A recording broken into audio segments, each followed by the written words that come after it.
glass panes for all of eternity. I then trapped the donkey and the mule in the bottom tier because they're pretty much just worse horses. Now that we've got these basic mobs, we can move on to some of the slightly harder to get mobs, like the sniffer. These guys take a really long time to get, but not for me because I've got 1,000 of them. So sniffers are really useless, but they do look kind of cool. So let's put them in the middle tier. And this time we'll go for a slightly different enclosure. So we'll use yellow for the floor. We'll have red for the bottom of the walls, and then green for the top, like a sniffer. I really hope that's enough space for a sniffer, otherwise he is going to die. Anyways, let's get the next mob. And this one might actually be the first god tier mob, but not for the reason you'd expect. Because this is my dog Mark, and he's been with me since the start of my 5,000 day hardcore journey. He's even got his own security dog. That's how much I value him. So I want to put him as the first mob in the god tier. So we have to walk him to the tier list. I really don't want him to die. There's the security dog, but where's Mark? No,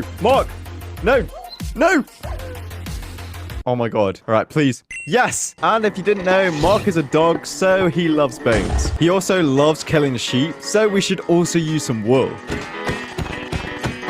And finally, Mark's favorite color is blue, so we're going to use some blocks of lapis as the floor for his build. And these guys are officially the first top tier mobs. Wait, I'm pretty sure this was a thunderstorm, but now it's stopped. Oh, we're going to have to wait ages to get the thunderstorm mobs. That's so annoying. So, whilst we're waiting for another thunderstorm, why don't we start with the basic hostile mobs like the zombie?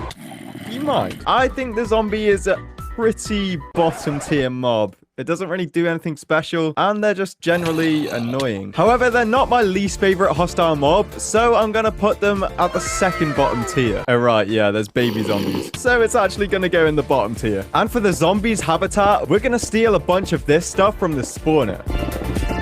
And the zombies despawned. Whilst we wait for it to go night again, let's build its cage quickly. Okay, we've got another zombie. Come on. Ow, ow. And that's the zombie trapped. Next up, we've got the zombie villager, which is actually slightly better than the zombie because you can cure it and turn it back into a villager. So I think it's earned its place in the second bottom tier. Wait, this is when I realized a big problem. I'd forgotten to name tag some of the mobs, and because of that, some of my mobs had despawned. So if we're gonna collect all 75 mobs before my girlfriend leaves on a trip, we're gonna need some name tags. And I don't really care how expensive they are because I am rich. So now I'm gonna name each one of these mobs after you guys, because if you didn't know, I can see who's publicly subscribed to my channel. So for example, this pig will now be called Rapid Time. So while